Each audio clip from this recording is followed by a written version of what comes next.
All right, everyone, so let's start with 3 sounds of the bell.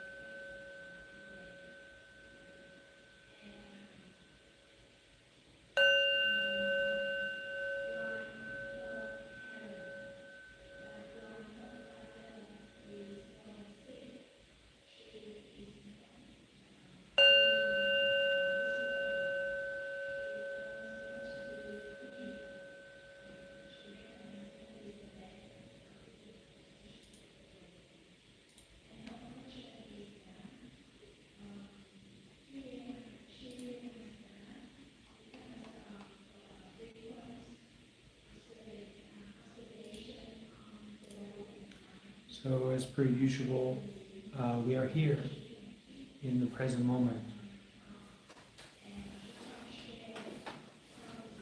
If I didn't know any better, I'd think that this was the only moment, this present moment.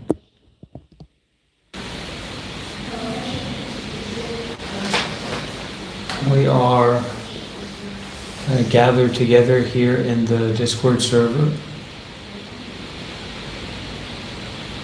And that's the main place to join for these sessions. One of the ideal places is through the Discord server directly.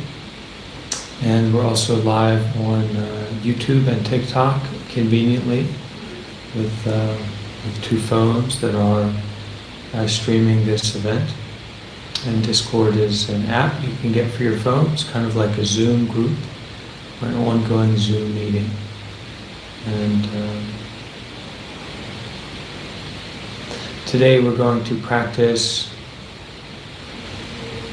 meditation, which is to focus on our breathing, focus on our hearing,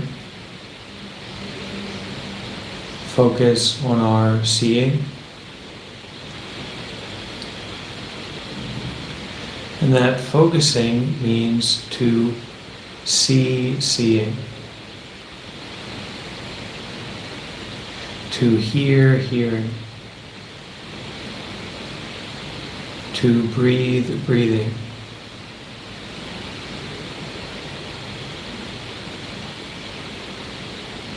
You don't know what you got till it's gone. If you have the family jewels in your safe, sapphires, rubies, diamonds, something, okay? And you lose them, you're going to be quite upset because you've lost something that is precious to you. You've lost something that is exceedingly valuable, exceedingly precious and refractory, and somehow representing this essential, universal quality. Right? This great sapphire, this great diamond, this great ruby, this great emerald. But you keep it in this safe and you don't think about it very much. It's not too important until you have a situation that comes up and you need it, or until you lose it. You don't know what you got till it's gone. So let's say that we lose those sapphires, we lose those rubies, we lose those emeralds. Well, maybe we're upset, maybe we kind of get into a period of life that's quite down, maybe our material, mental condition deteriorates to some degree, but ultimately not that big a deal. And these are precious jewels. These are rubies, emeralds, sapphires, right? The family jewels. But ultimately it's going to be just fine, no big deal.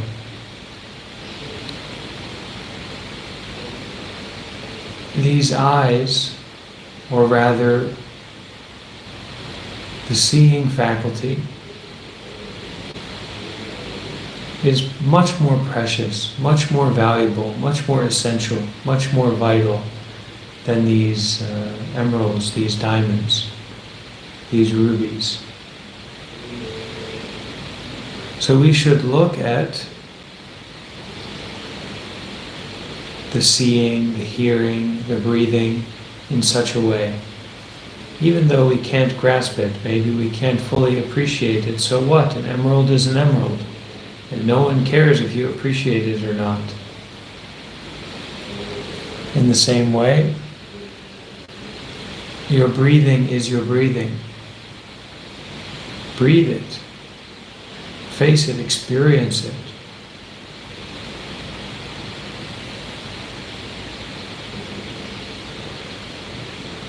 Breathe, breathing. See, seeing. Experience the body in the here and now.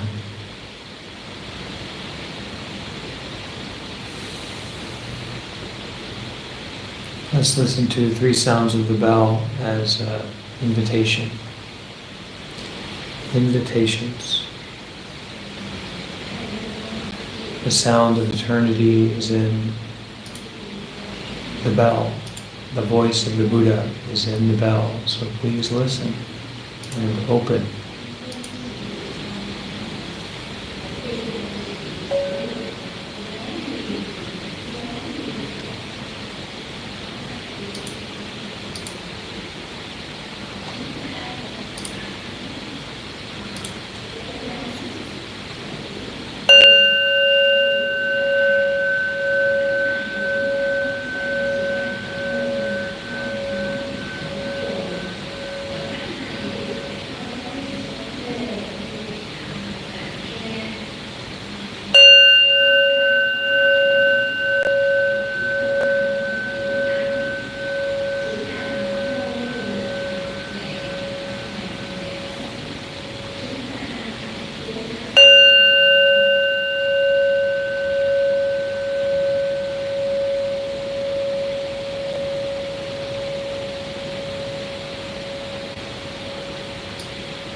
just dissolve, just fall apart.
Meditation, we can say, is the most difficult thing to do.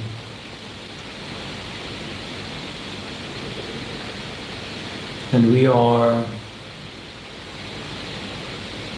very confident, very comfortable, very powerful to avoid difficulty, to find some excuse to sink into depravity or running towards or running away from. This is almost our whole life. So the existence of the meditation center and the existence of the meditation group, a place where you can go and scoot your boot on a chair on the floor, it's very important because you can't just get up and leave. That's ridiculous. But in the online world, we are easy to come and go. So we need to give an extra layer of opening, willingness.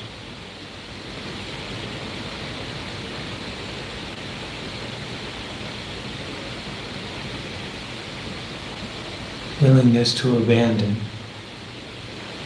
Willingness to detach.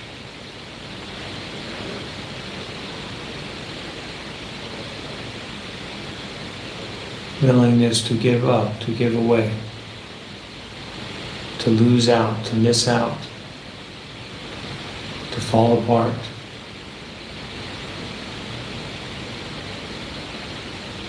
Because the benefit that you get from my teachings or this community space or this group meditation are impossible to ascertain or know anything about if you're not willing to stop and to open, and if you're not willing to detach. Just in the same way, if you go to every meditation center, you go to every Buddhist temple in your area, but after a couple minutes of sitting down, you say, well, this, I can tell this isn't it, this isn't the right one for me. Well, now you've tried everything, but actually you've tried nothing. And here the point and purpose is to try to be mindful.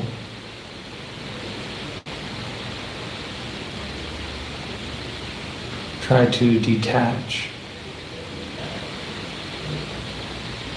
from what you feel, what you hear, what you experience. And that is to experience only, to see only, to hear only, to aware of the sensation or the thought only. with detachment.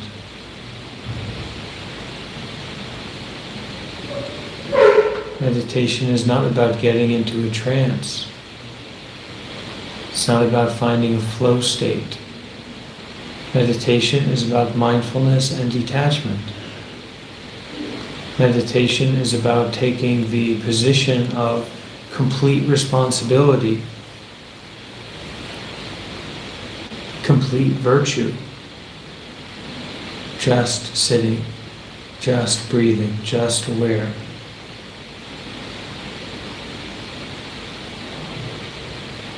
Who can fault you for that?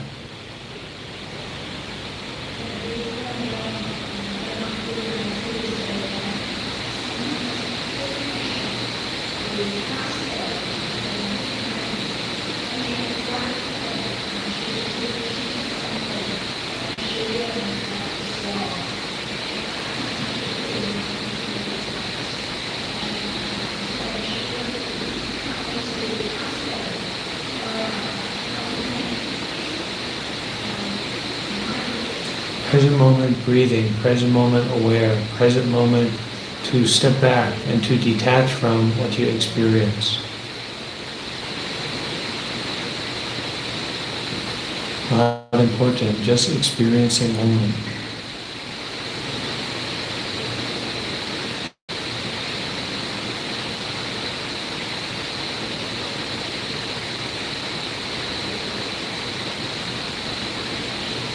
Present moment mindfulness in terms of not someone, not some place, not some time. If we are practicing in such a way that's really full spectrum, then meditation will become this kind of great opening, great freedom, great natural mind. But if we are not meditating more and more, if we are not mindful more and more, if we are not following precepts more and more, if we are not practicing to detach more and more, then you need to break off the rust, and that's what the meditation is going to be. Don't blame it on me. Don't blame it on the method. Don't blame it on the environment. Don't blame it on the person. Don't blame it on the period of time. It's to experience only, not just pleasure, not just comfortableness, not just this is suitable, this is ideal, but to experience only exactly what's happening right now.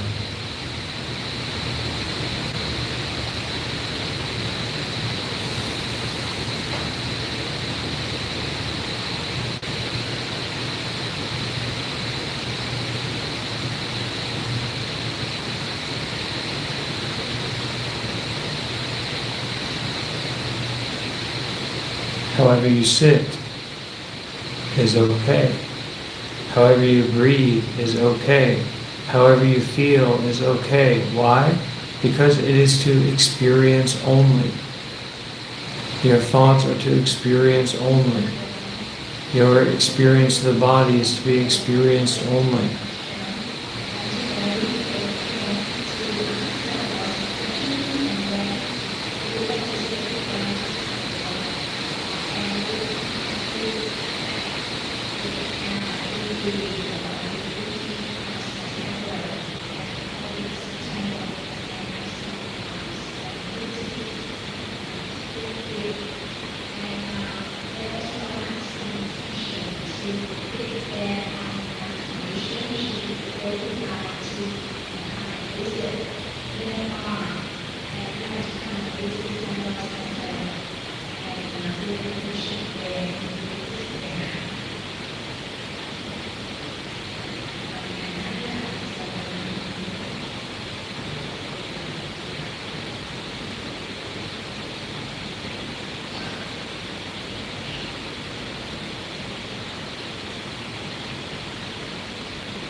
Mindful is to be aware.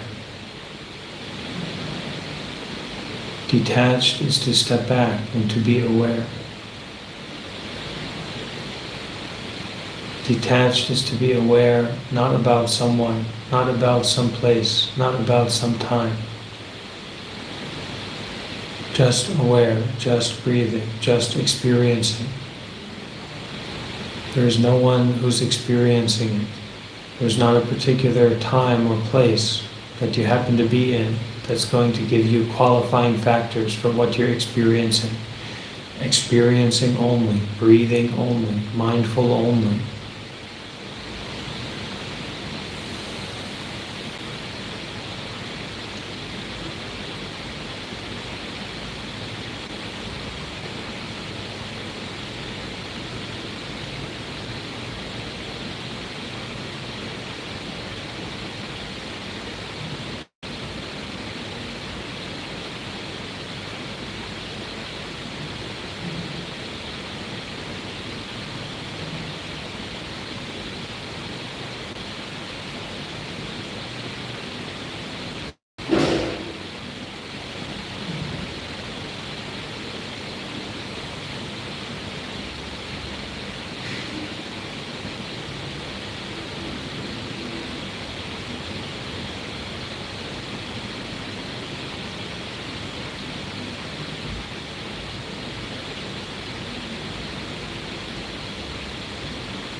So that the breath is not a meditation method. Mindfulness of our breathing is not important or a meditation method. Breathing is to be experienced only.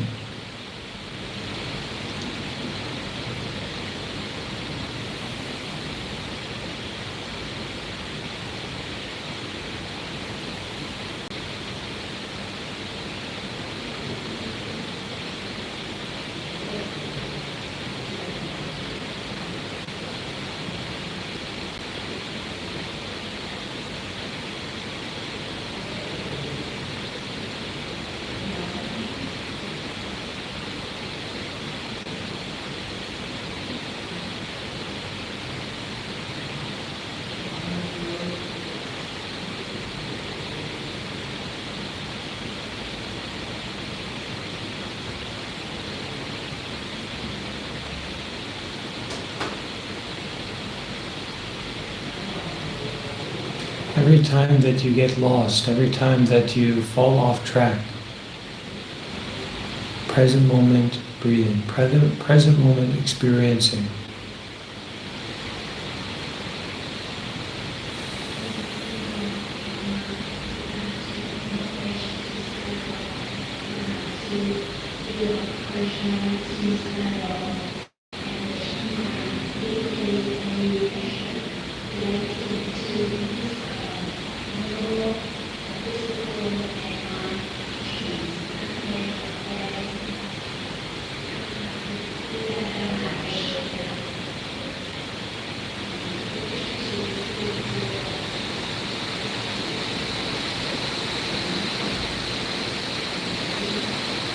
Those distractions, those falling off the path, are to be experienced only. Those are the points of exercising our detachment.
the dream, the fantasy, the life, the past, the future, everything, to be experienced only.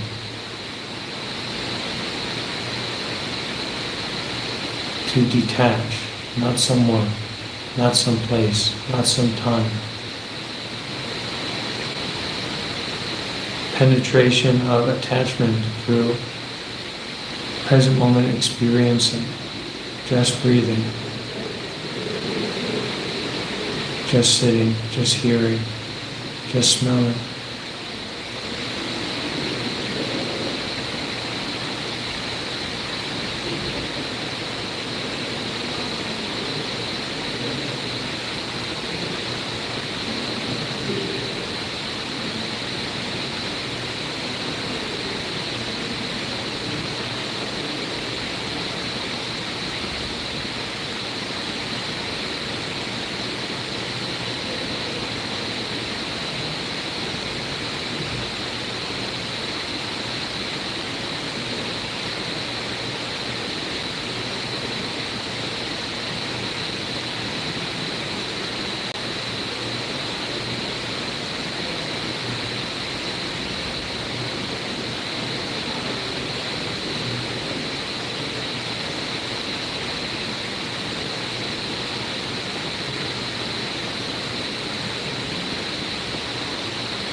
You can think of your mental formations or your difficulty in meditation like a stomach ache.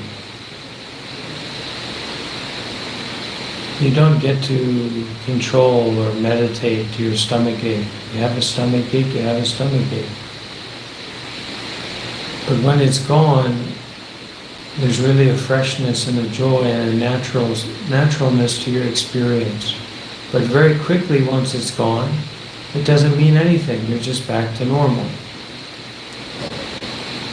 So every distraction, every moment of attachment, every moment of situation that is other than what we want it to be, that is the stomach ache that we can grit our teeth and feel and experience.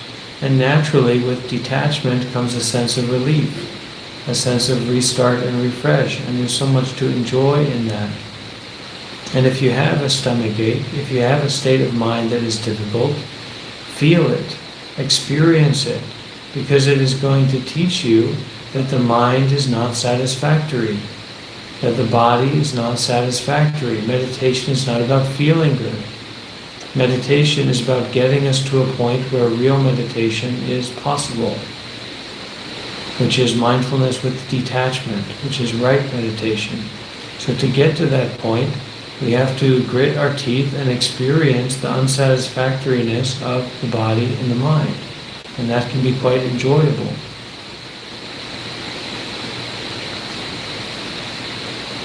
Dukkha can be quite enjoyable, but it can also be quite painful. So we need to grit our teeth and enjoy, and grit our teeth and difficult, experience it, and continue to be mindful, to experience only present moment breathing.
If we can be mindful and willing to detach, willing to let go,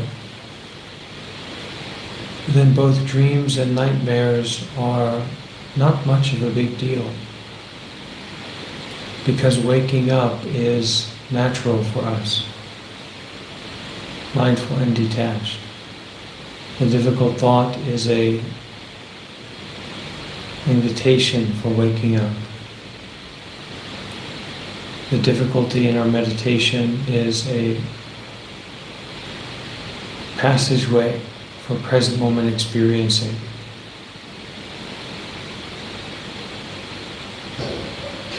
To be authentically not someone, not some place, not some time, is not complicated. It is natural.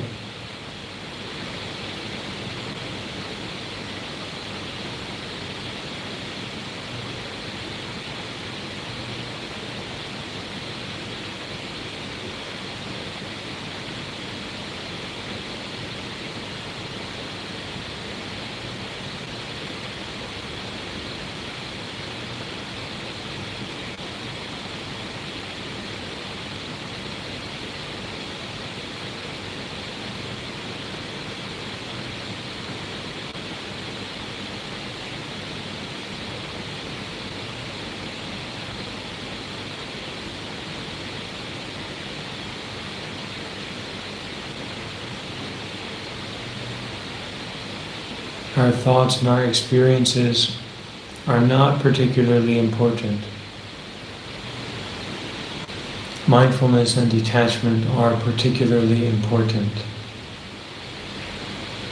Generosity and doing good deeds is particularly important.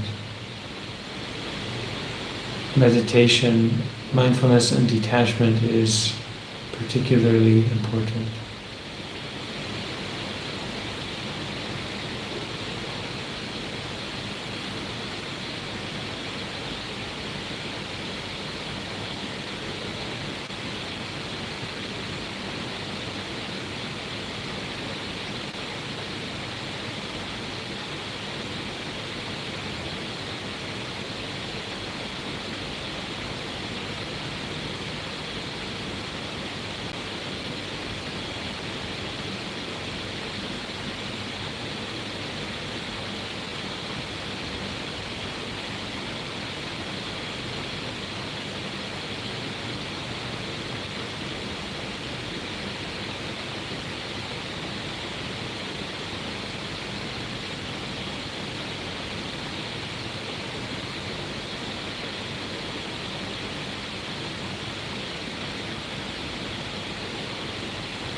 Not to reject anything, not chasing after anything and nothing that needs to be gotten rid of or pushed away, but rather to be mindful and to detach.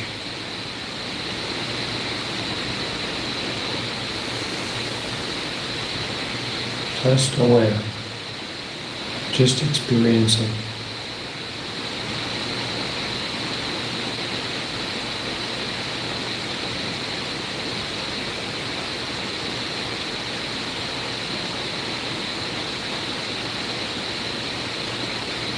I'd like to share a Zen teaching with everyone. Please maintain your mindfulness.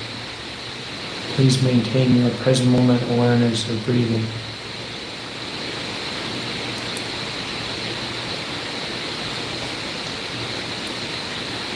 Worldly afflictions are as extensive as an ocean, noisy and clamorous, but they all arise from the thoughts in your own mind. When not a single thought is conceived, you are liberated from them all. Since it depends on one's own self, how hard could it be? Attaining Buddhahood shouldn't take even a finger snap. Viewed in this way, it seems very easy, but even so, you must be the one to do it. An ancient also said, the moment you produce a thought, it is an object. Just don't have a single thought, and objects disappear. So mind dies out spontaneously, and there is nothing more to pursue. Those who already have good roots will understand this kind of talk the moment they hear it. Those who may be slower should look into it over and over. Ultimately, what principle is this? What fundamental truth is this?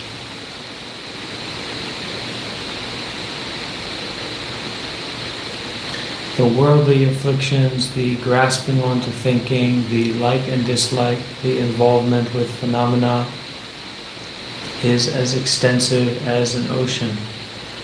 Limitless attachment, limitless barriers, limitless difficulties that you may encounter, as vast as the ocean. But they all arise from the thoughts in your own mind, present moment. When not a single thought is conceived, you are liberated from them all. When not a single thought is brought up and clung to, believed in, endorsed, involved with, you are free from them all.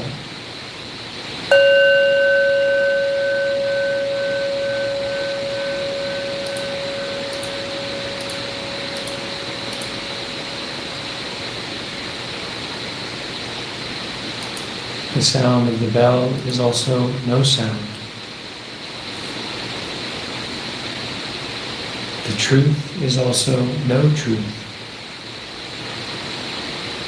The true self, the true person, is also no person. The ultimate attainment and the ultimate freedom is ultimately no attainment and no freedom. Those who already have good roots will understand this kind of talk the moment they hear it. Those who may be slower should look into it over and over. Ultimately, what fundamental truth is this?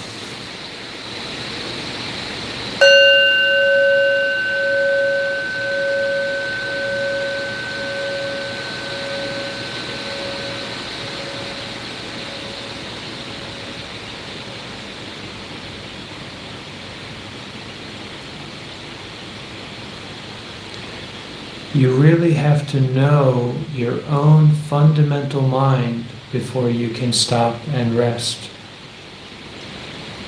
If you know your mind and arrive at the fundamental, that is like space merging with space.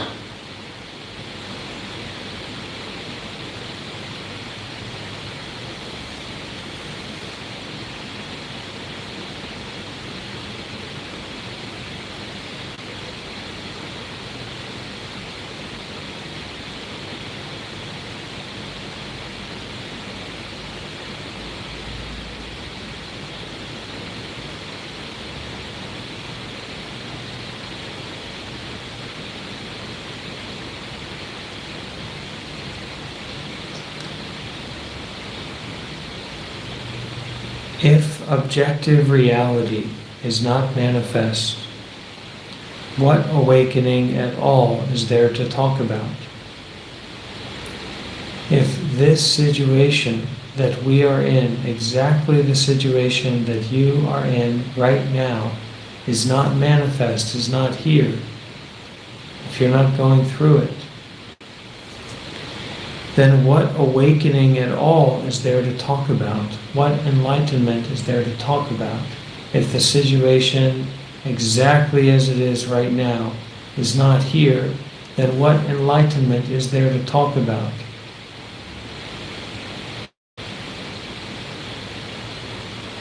It is all escapism and reality avoidance.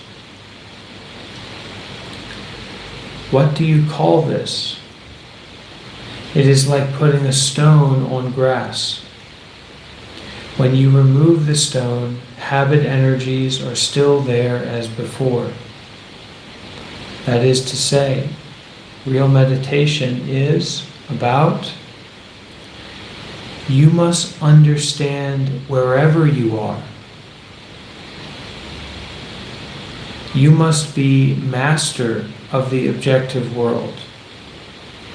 You must be the master of present moment experiencing, whatever it happens to be. Avoiding compulsion by sense objects, avoiding involvement and infatuation with sense objects.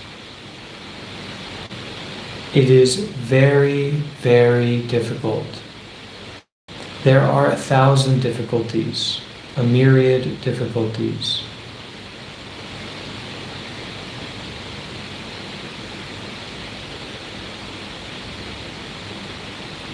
Just detach from all sound and form. Just detach from all aspects of present moment experiencing. Do not believe it. Do not be tricked by it. Do not grasp or reject it.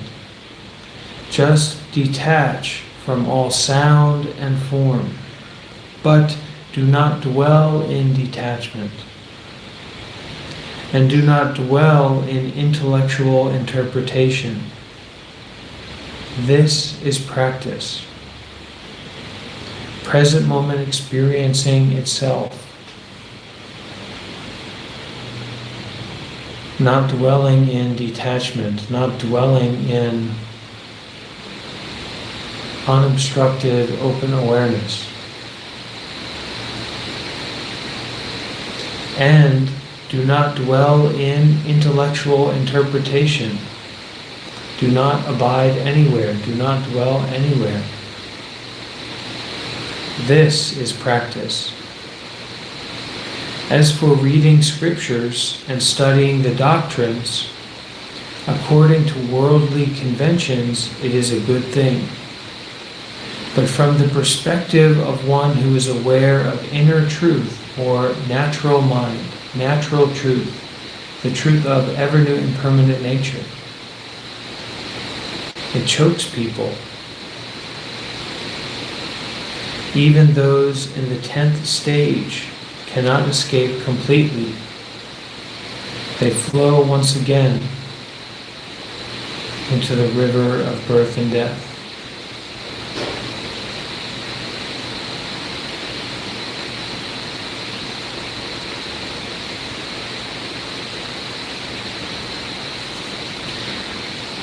Tasui was asked, "What is the point to concentrate on along the way?" He replied, "Do not be self-conceited. Do not be self-involved.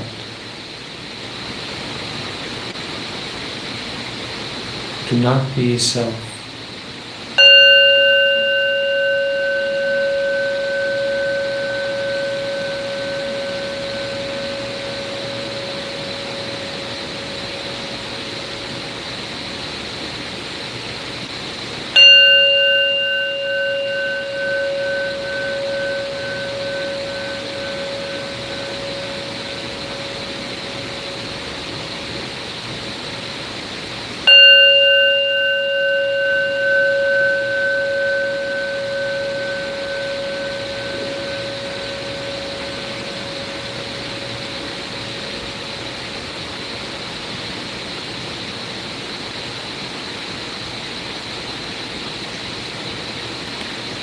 Okay, my friends, that's our guided meditation. At this time, we can open the space for asking question or sharing experience.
Asking questions or sharing experience.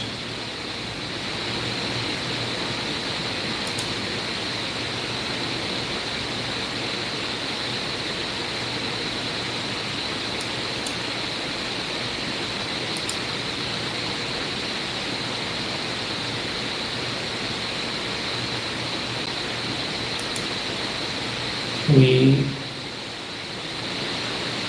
are aware that there is a cancer. There is a real suffering. There is a deep suffering. So one chemo treatment won't be enough. 2 chemo treatments won't be enough. 3 won't be enough. 4 won't be enough. 5 won't be enough. And as we get involved in this recognition of suffering and treating it by facing it, by unraveling it, by exposing it, there are side effects, serious side effects. And if we turn back when those side effects arise, then the treatment will not be successful, in general. So we need to endeavor to practice mindfulness more and more, to practice meditation more and more, to follow precepts more and more, to get a grasp on what we're doing here.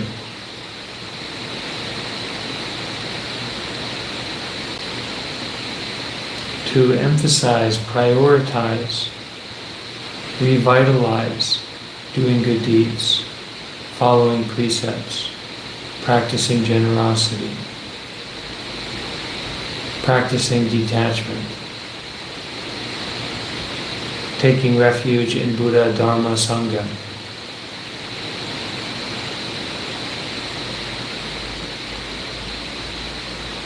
What is the Buddha? The Buddha is our capacity to enlighten, to know about the truth, and we are foolish people, so we need to look to the Buddha, the physical Buddha, the golden Buddha, okay? That's our golden buddy. We need to be able to look to our golden buddy and say, that's the Buddha, that's the enlightened one. That's what makes sense to us with our human condition. We're not so logical after all. Taking refuge in the Buddha, taking refuge in the Dhamma, that is the Buddhist teachings, that is the skillful monks and nuns that are giving Dharma talks, okay? The guided meditations from high-level practitioners, the teachings that are available at our Buddhist temple near us, or when Ajahn Brahm is live streaming, or my teacher's talks, or my sharings, whatever it is. Take refuge in the Buddha and the Dhamma, Buddhist teachings, not that podcast you like, or that thing that's relaxing, because as much as we relax, as much as we enjoy the Joe Rogan podcast or something like that, okay, as much as you enjoy that, you need to enjoy listening to Dhamma talk. You need to enjoy doing good deeds, right? As much as you like to lazy around and be selfish, you need to be generous, just as much, equally, so that you can get your priorities straight, so that you can take care of this condition, so that the opening is more clear than the closing.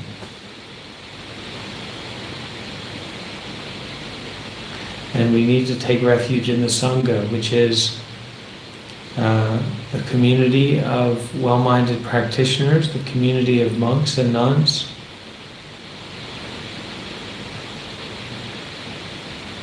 Community.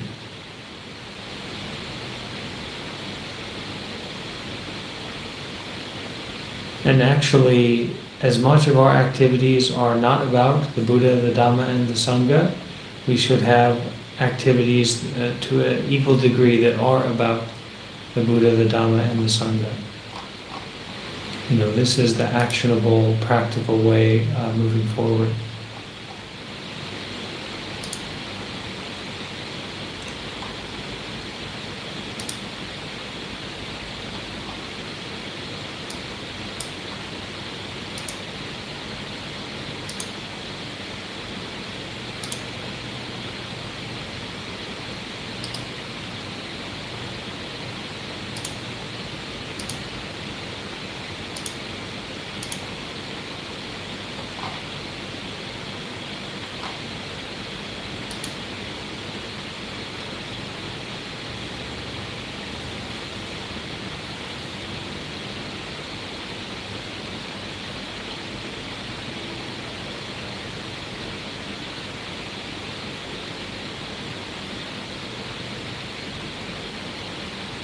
As much as we are on the screen, we need to be off of the screen.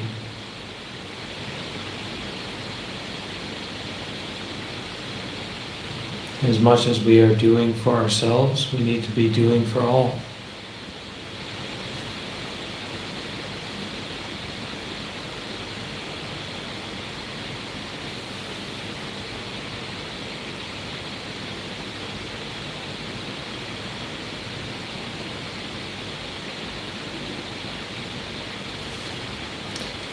One moment there, Caroline, I need to connect my Bluetooth headset. Give me one moment here.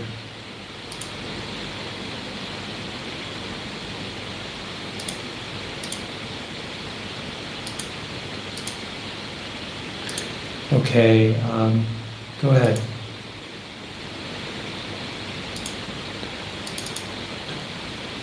I cannot quite hear you. I think it might be on your end. Can anyone else hear Caroline? You can, okay, I cannot, so let me disconnect and come right back.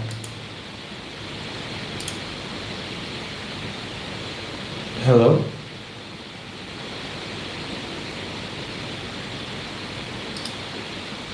I still cannot hear. Oh, one moment. Okay, should be good now, Caroline. Yeah, I can hear you.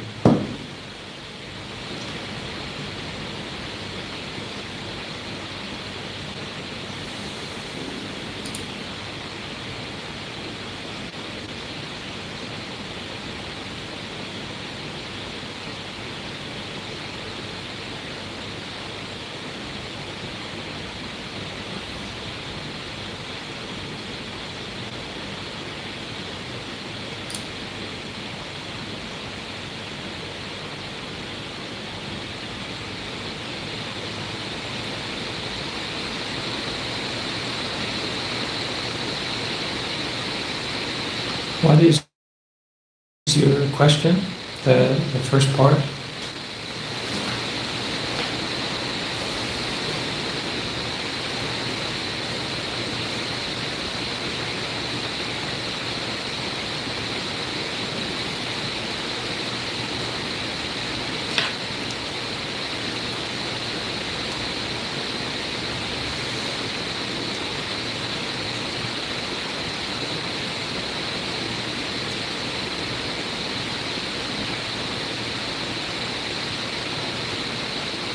Mhm.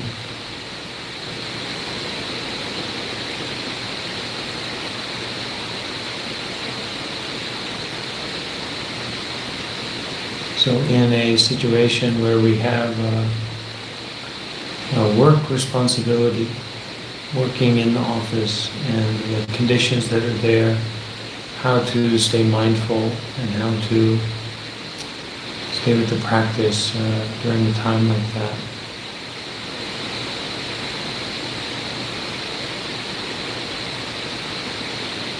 What kind of office you work at? What kind of work are you doing? Uh-huh.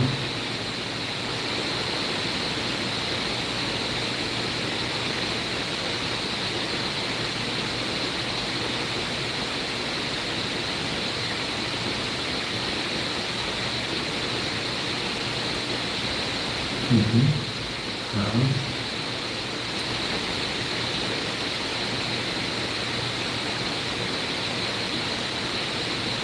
So it's all about reminders. Firstly, we have to have the intention, and then we have to put forth we have to. It's like you have the intention to. This might sound a little bit harsh, but feed some kid that's hungry. Right? You have the intention to feed some child that's hungry. That's great. That's wonderful. Good for you. But if you don't feed that child, oh my gosh, what a horrible person. It's weird how those things kind of go together, right? So the intention is great, and we should all really firm up and empower that intention, right? To be mindful, to meditate, to do good deeds, right? To practice, to listen to the teaching, etc. It's great that you have that, but if you don't do it, you're kind of a ridiculous person. To be, it's a friendly way to say it. So we need to reify that intention, make sure that it's strong and clear, and that we have the resources around us so that it makes sense, so that we can, we've got the food in our fridge to feed that child, okay? And we're ready, we're good. But at that time, you need to practice on it, you need to act on it, you need to involve in it more and more. You need to exhaust yourself in listening to guided meditation or going for walking meditation, and walking meditation is very good for people who are outside of a practice community or a practice zone. Because if you just try to sit down, you're already attached to sitting down. So when you sit down to meditate, it's going to be a tough place. Practice walking meditation, especially a long walk. That way you can detach from sitting down. You can detach from that mindset and that way of being that goes with sitting down, so that the next time that you do sit down, you're not so overwhelmed in that attachment. Okay? And you really need to. How long have you been practicing meditation or looking into Buddhism?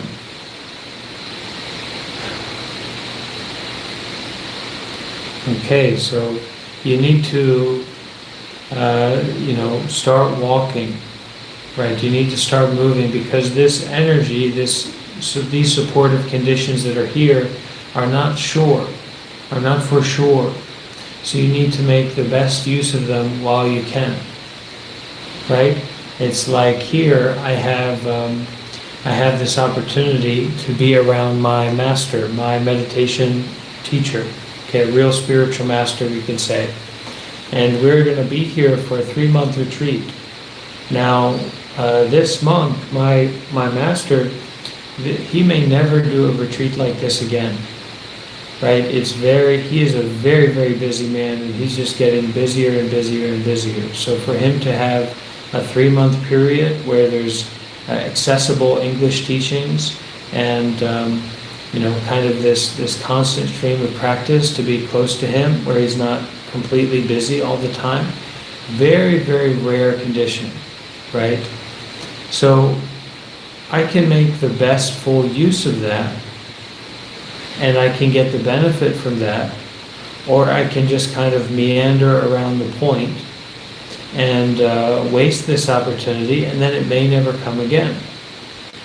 So this interest that you have and this energy that you have right now may not be here for, it's not for sure.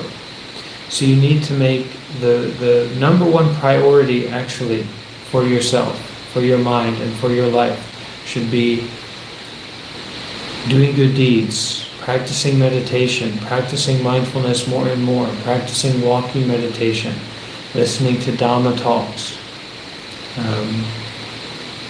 donating, making acts of generosity, because you need to put these cuts in this body of attachment while you can, right? It's like when we say, oh, it's 11 o'clock, it's past midnight, I've got to go to sleep now. You may never have this frame of mind, or this. You might wake up tomorrow and have a serious condition, right? Or that loved one who comes by and says, hey, let's spend time together, right? Hey, let's play this game, or let's meditate together, or whatever. That opportunity may never come again. So we need to put 1,000 cuts in this body of attachment, and we need to do it now, right? That's why it's such a pitiful state and a pitiful condition when people, quote unquote, want to meditate and want to practice Buddhism, etc., and then they come to a sangha, or they come to an opportunity for that, and then they just, okay, I'll do it later, or what have you. So double down, triple down, and that's what's really going to be the main factor for your continuation on the path, for sure.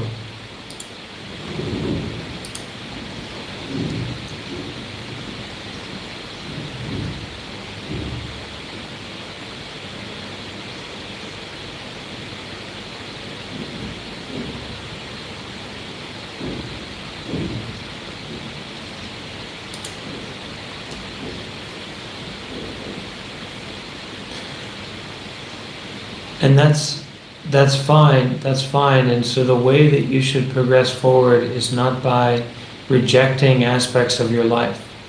You should follow precepts. That's going to help a lot. Don't kill, don't lie or speak harshly, don't steal, don't commit sexual misconduct, and don't take drugs or intoxicants, don't drink alcohol. So you should to follow these 5 precepts. That's pretty essential. But in the midst of this situation, we're not rejecting anything, actually. You need to put 1,000 cuts in this body of attachment, so that all of your extra energy and all of your extra intention is being used and put to work for walking the path, doing good deeds, which can be going for a walk, listening to a Dharma talk, practicing mindfulness of your breathing. It can be stepping away from your points of attachment, right? Where you get up and you take a short walk, or you take a few deep breaths, or you go and sit in the shower in the dark, or sit in the bathtub in the dark and focus on your breathing. And you do it every day, more and more and more. Because a lot of people maybe they get interested in spirituality or the practice, but it's just that self-help book next to the toilet, right? This needs to be the self-help book that spontaneously combusts and lights your hair on fire, right? You need to bring that sense of urgency, and we're shy about that, because when we actually start practicing that way, results come very quickly.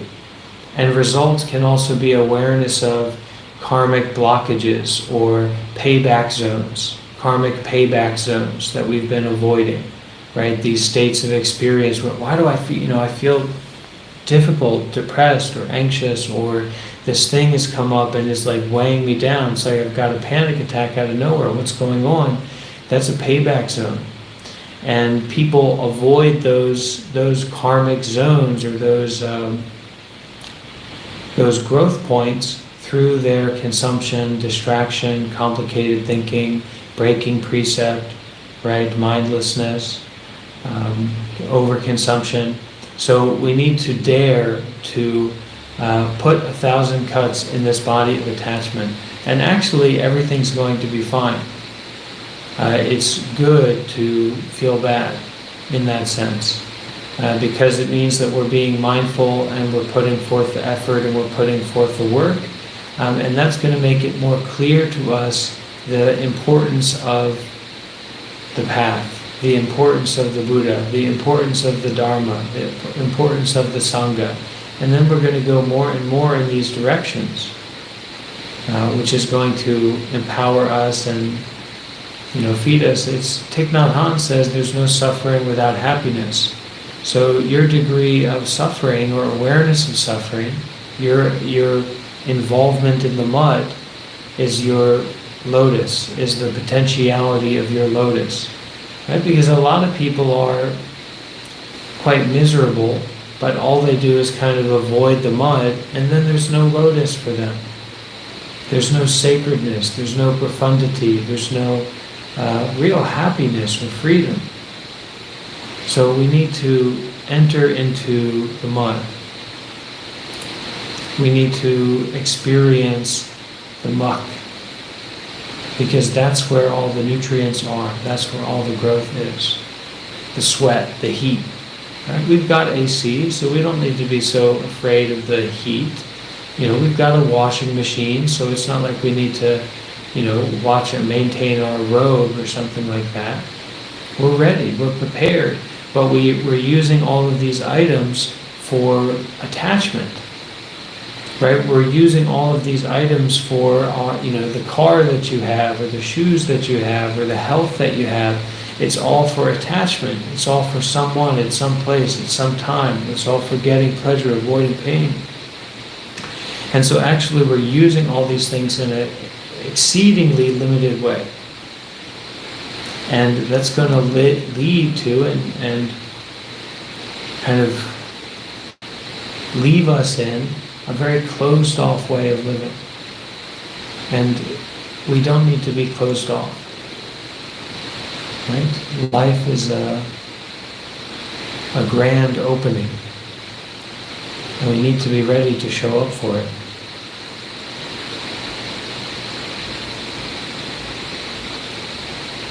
Okay.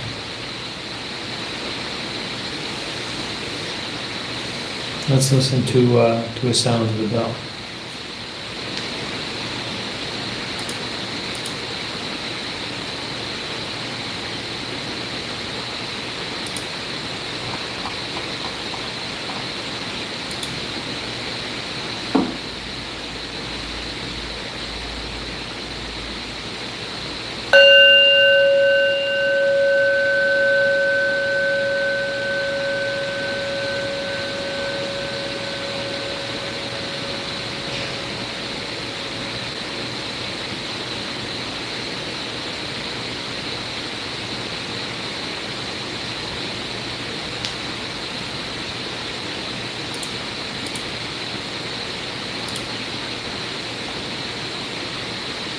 Okay, anyone else question or sharing experience?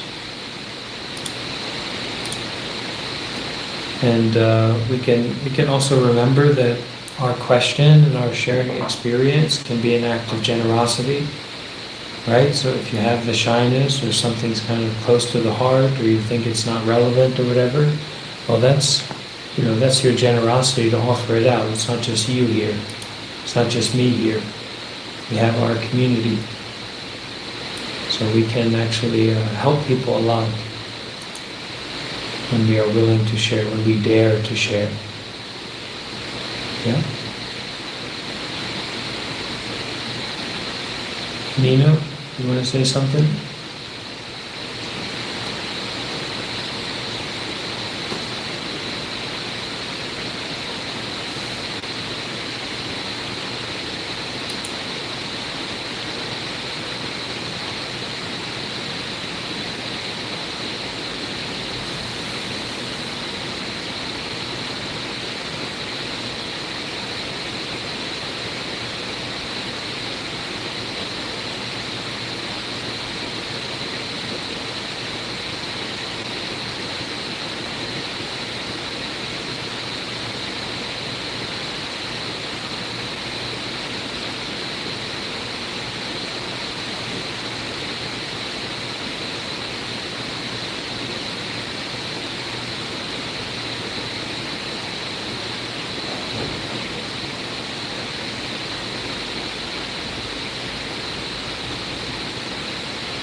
vulnerability and healing go hand in hand.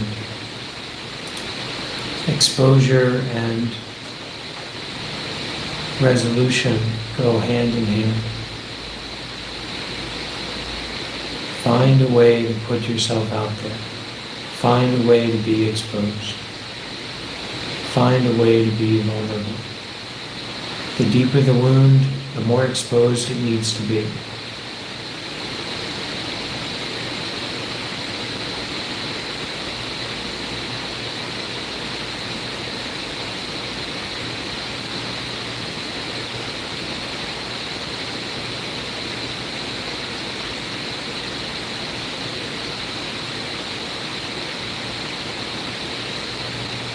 You can expose that wound to yourself,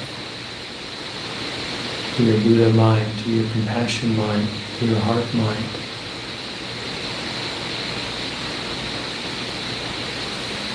But most of the time when it's a wound like that, when it's a difficulty like that, we need the support of the Sangha. We need the support of our community of practice. You know, our group here is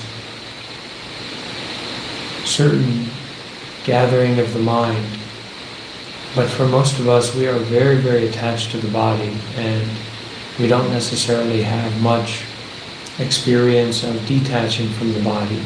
So that means that we need to be practical with how we put our body in Sangha.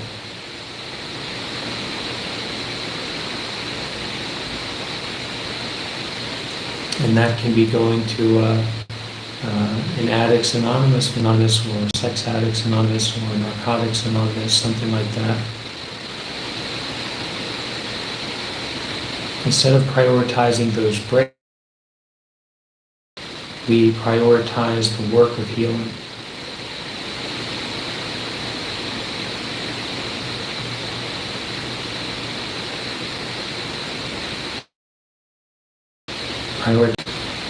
But those breaks are to be used only. Those breaks are to be experienced only.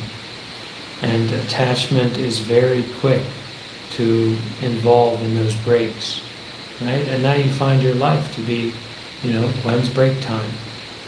When do I get off? When does the clock stop?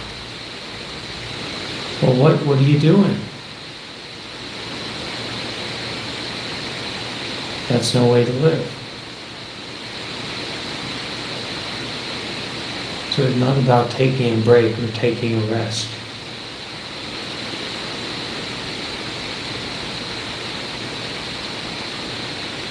Because nothing could be more restful than our true nature.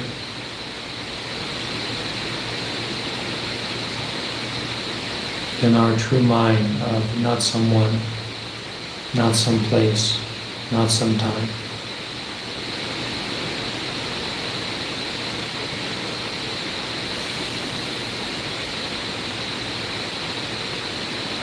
And we can practice more and more. We can do good deeds more and more so that you find a way to volunteer. You sing the Plum Village songs, right? Plum Village songs, playlist on YouTube. Those songs are easy to sing, right? We need to get involved. We need to get involved in doing good deeds, not self-fixation, not rumination, not self-conceit, not involvement with the self, but exposure of the self to mindfulness and detachment, the exposure of the self to the Buddha, the Dharma, and the Sangha. Exposure of the self to donating, to volunteering, to doing actions of generosity.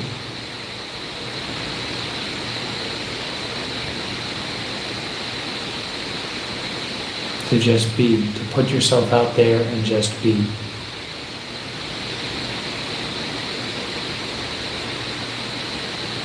Not for yourself, but for all.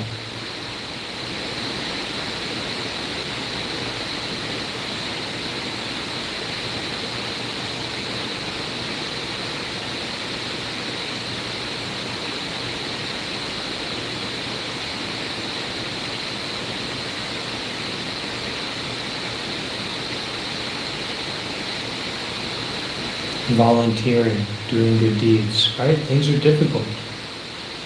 And those things are worthwhile.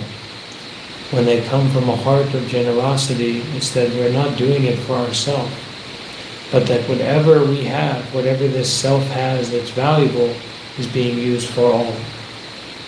Especially our time, our body, our skill, right? It's not about you being a perfect person or you being the best person for the job. It's about no person doing good deeds. It's about no person volunteering. It's about no person helping.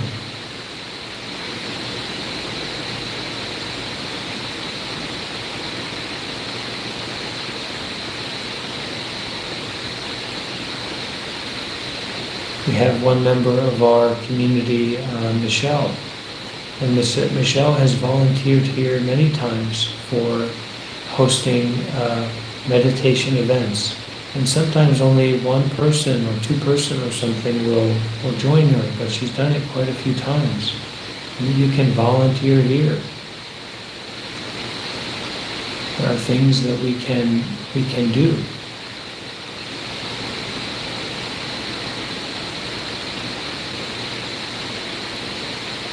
And we need to do what we should do, but we need to do what we can do now. We need to do good deeds now. I'd like to say to the young men, some of the young people that I work with, firstly, you can clean your room as an act of generosity, right? You can clean your room as an act of generosity, not just this frantic, I'm going to clean my room so that it's really nice to be stoned out of my mind in. Right? I've experienced that. I was a high-level stoner before I, left that way of living behind. Okay? I'm going to have my room really, really nice and clean so I can just be blasted. That's going to be great, right? That's not doing it as an act of generosity. It's doing it for personal pleasure, personal satisfaction. So you clean your room, I'll say to the young people, you clean your room as an act of generosity, and then you go and clean your toilet. Go and clean your toilet as an act of generosity. Now, if your toilet is clean, go and clean your parents' toilet. So we start to offer out and share out, maybe somewhat in a selfish way, maybe it's for ourselves, but actually we're doing it as an offering out, as a sharing out, not this, me, my, I. This is, my room is going to be clean, but as an offering, as an act of sharing out, as an act of generosity. And then we expand it, right? Once your house is clean, well, maybe you know someone who's not well. But the moment we take it to there, it's something for you to do. It's some created truth that you're now relying upon, right? You need to do good deeds more and more, that's it. But you need to do it. You need to put 1,000 cuts in this body of attachment. And you need to do it now. You don't need to sleep. You don't need to relax. You don't need to whatever. You need to practice mindfulness more and more, detachment more and more, doing good deeds more and more. And of course, you can bring that to anything. You can bring that to everything. That's fine. But you have to have that mindset, that vigor, that effort to take the right action.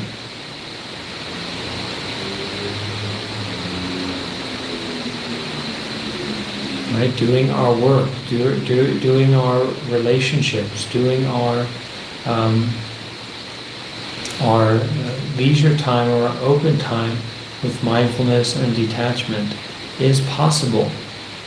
But what's going to allow us to do that, and for that to be more and more possible and more sustainable, is putting 1,000 cuts in this body of detachment. And how do you do that? Start doing good deeds more and more. Take the leap, take the step.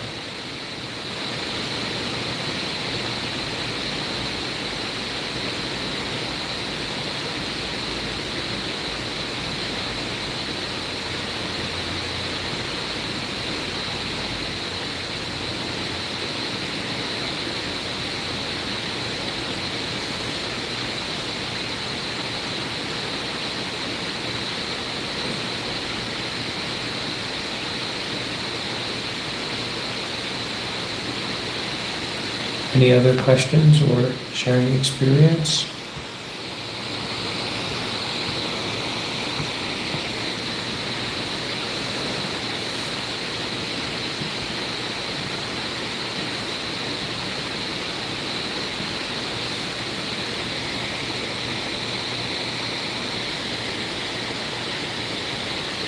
Okay, so we've got a couple messages on the YouTube live chat.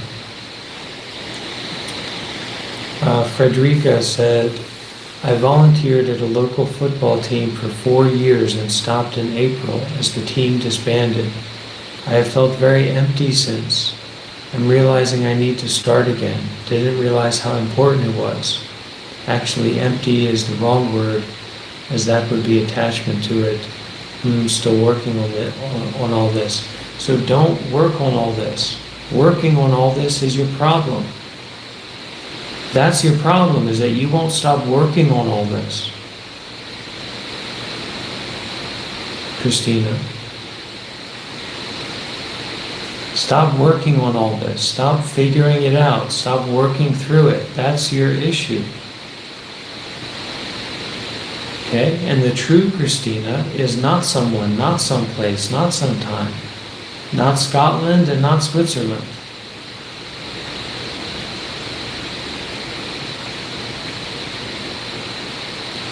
Exactly. Exactly.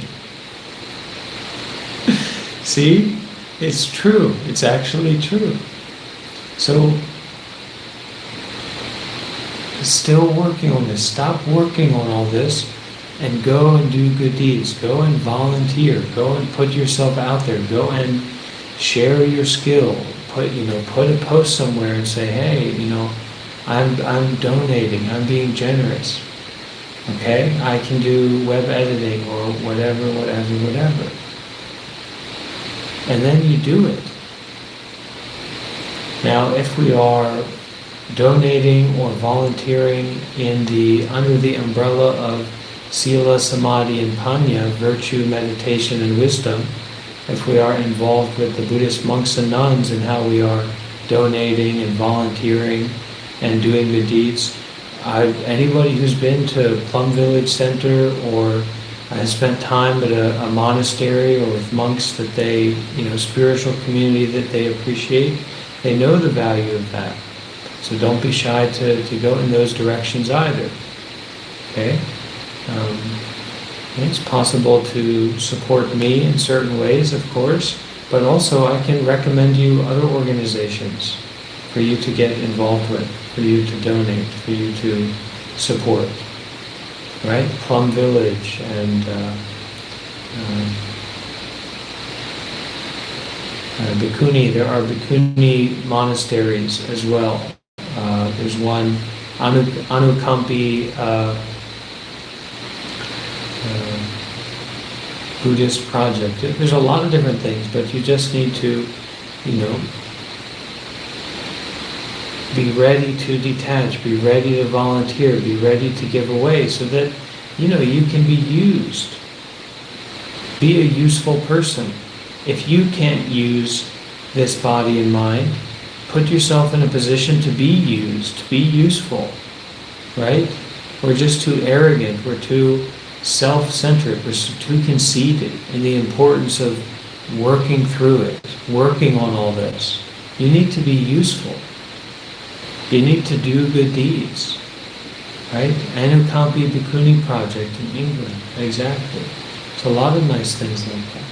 Maybe there's a Buddhist temple near you, etc., right?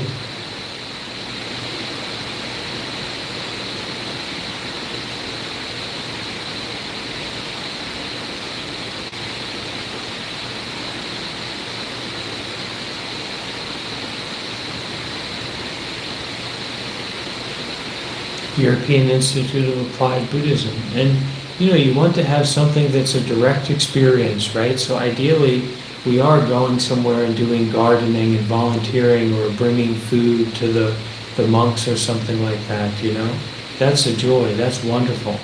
That's really what we want to do, something along those lines, because we can feel it, we can feel the heart of it. But the detachment of it is also the power, okay? And so we can say that for wealthy people, for very, very wealthy people, it's very difficult for them to make merit, or it's very difficult for them to be generous. Because what can they give? Even they give $1,000 or $10,000, for them that's nothing.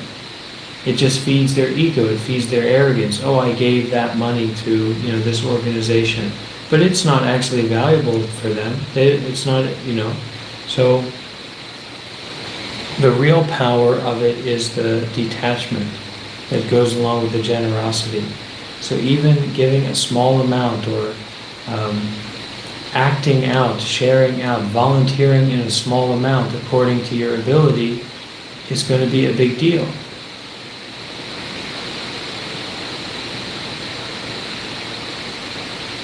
It's going to bring meaning to your life, and it's also going to bring about this quality of capacity to detach, capacity to abandon, capacity to give away, that it's not all about you, period. It's not all about you.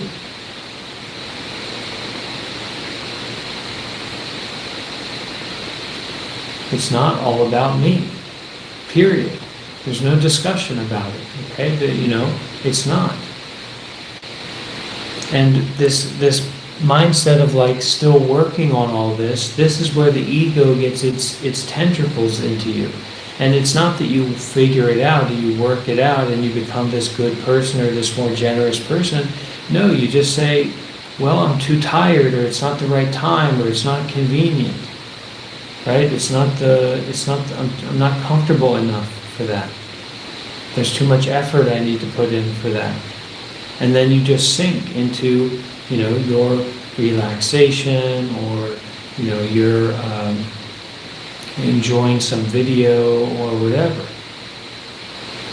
And then where does that lead? It leads to not just a vague life, not just an animalistic life of pleasure seeking, but it leads to, you fall apart. You lose your heart, you break your own heart, you break your vows. You break your commitments to yourself and to other people.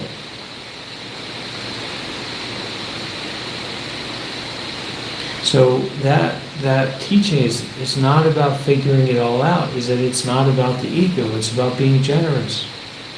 It's not about the ego, it's about doing good deeds. It's not about the ego, it's about being mindful. It's not about the ego, it's about being detached, to abandon. To do only, to experience only. And really we do need to, we need to meet someone. We need to have these contact points so that we can experience not just the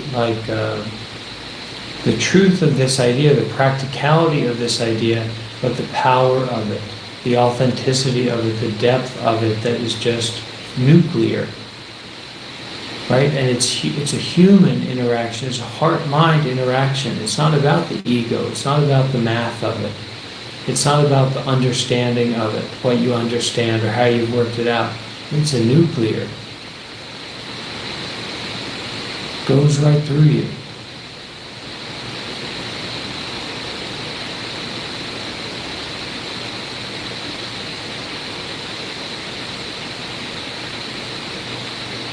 And so my wish for really everybody here is that slowly but surely this space has planted seeds in you where you find yourself at a retreat center, you find yourself at a Plum Village center, you find yourself at a wake-up group, you find yourself volunteering at your local Buddhist temple where the people don't even speak the language, but you're friendly and you volunteer and you give food to the monks and you have community, right? That kind of thing, where instead of taking a vacation, you are going towards spiritual practice, going towards a spiritual environment, and changing your life, being ready to change your life.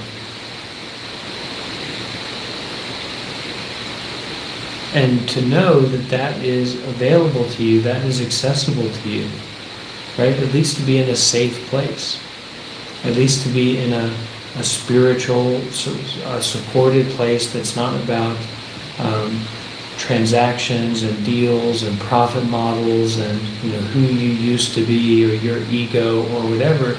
That these places are available for you and accessible for you, and it's a matter of what you're willing to give up and what you need, and that's what you're going to get. What you can give up, that's what you're going to get. What you can give away, that's what you're going to get back. How willing you are to take care of the other is how much you're going to be taken care of.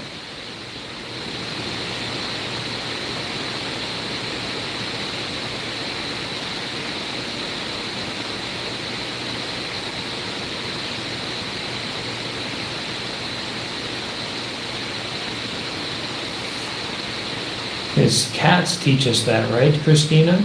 If you're not willing to take care of that cat, it's not going to take care of you. It's not going to be sweet with you. Right? It's natural. For a second there, I thought you had a sock puppet, or I thought it was a goose. I thought it was some kind of, but it's just a wonderful baby there. That's great.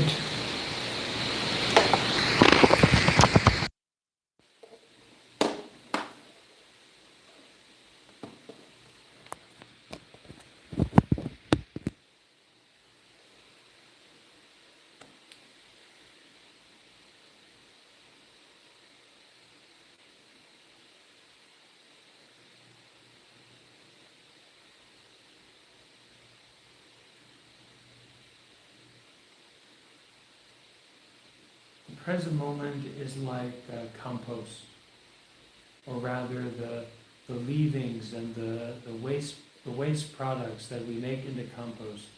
So if you don't have wisdom, if you don't have a little bit of bright roots or skillful roots, you're going to come across this bucket of the leavings of vegetables and fruits, and ideally human feces actually, okay, which is strange, but it's actually very true. Human feces make the best compost in the world, for sure, human manure, okay? Especially if you have a rich and multifaceted diet.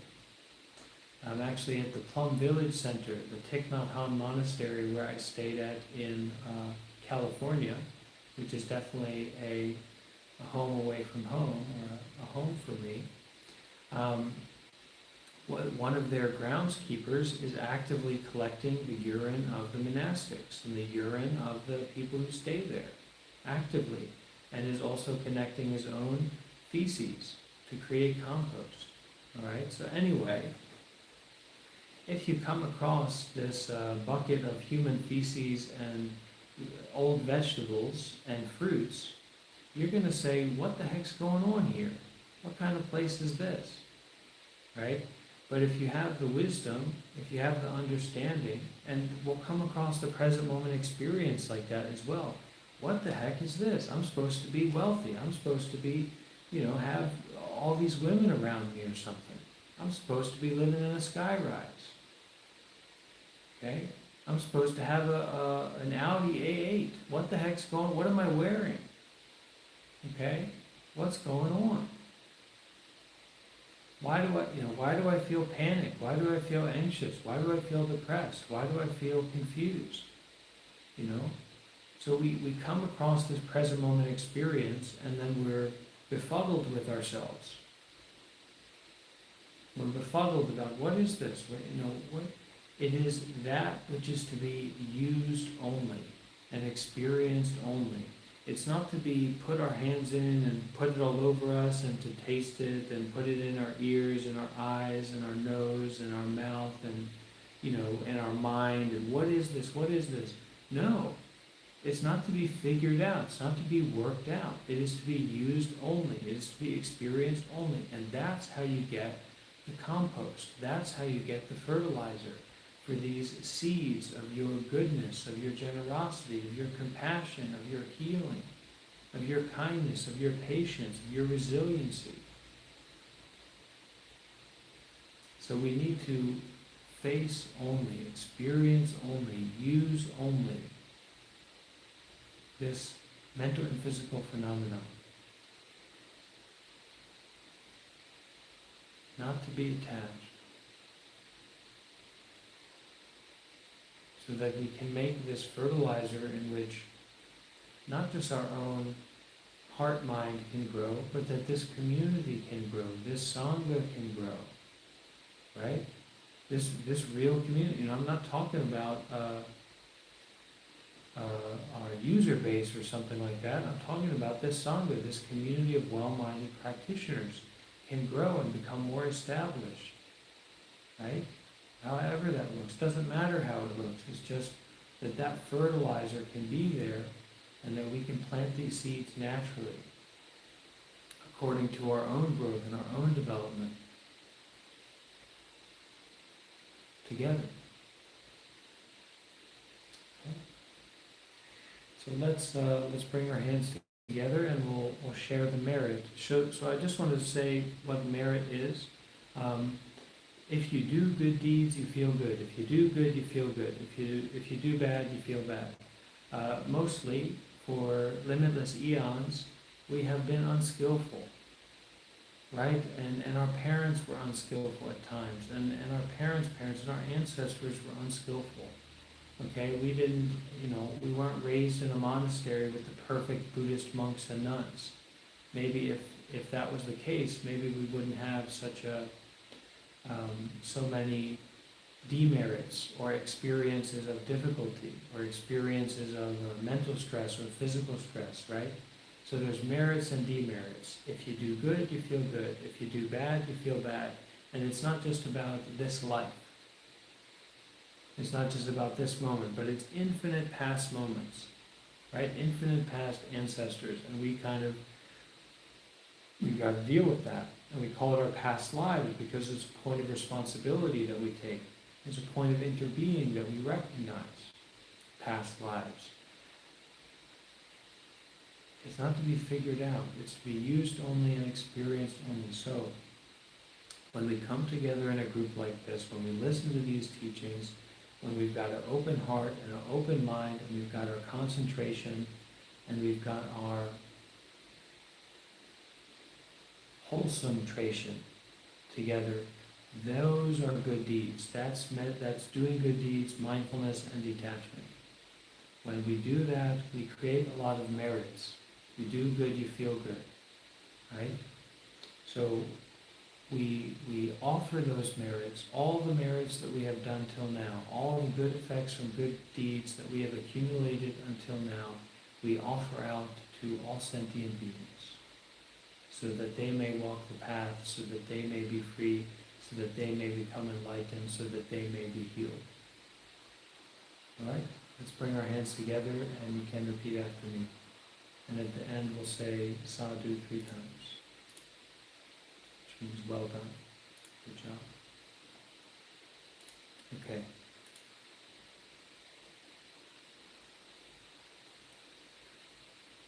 May all the merits that we have done till now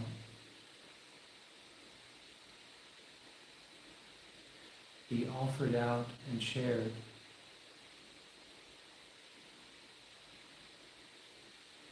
to all sentient beings.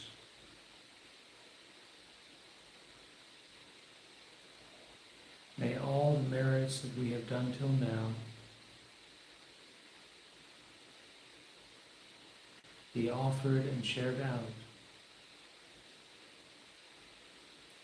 to all sentient beings.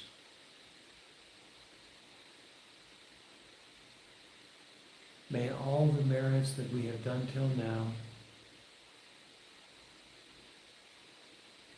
be offered and shared out to all sentient beings. May the path be revealed for all beings, including myself.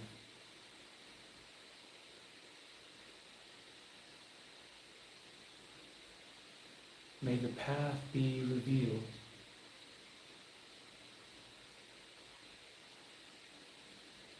for all beings, including myself.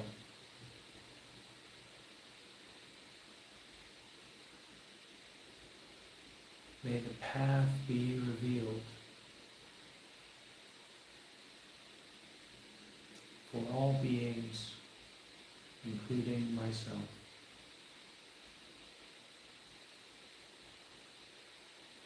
May it be, may it be, may it truly, truly be. Sadhu,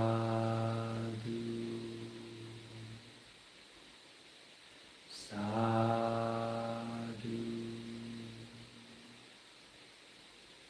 sadhu.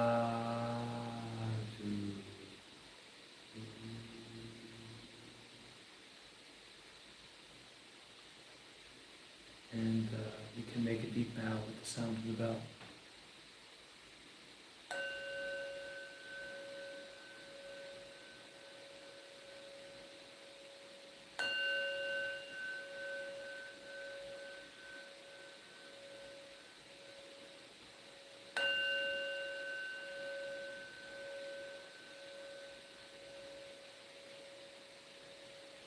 Okay, my dear Sangha, thank you for being here. See you again soon. Take care.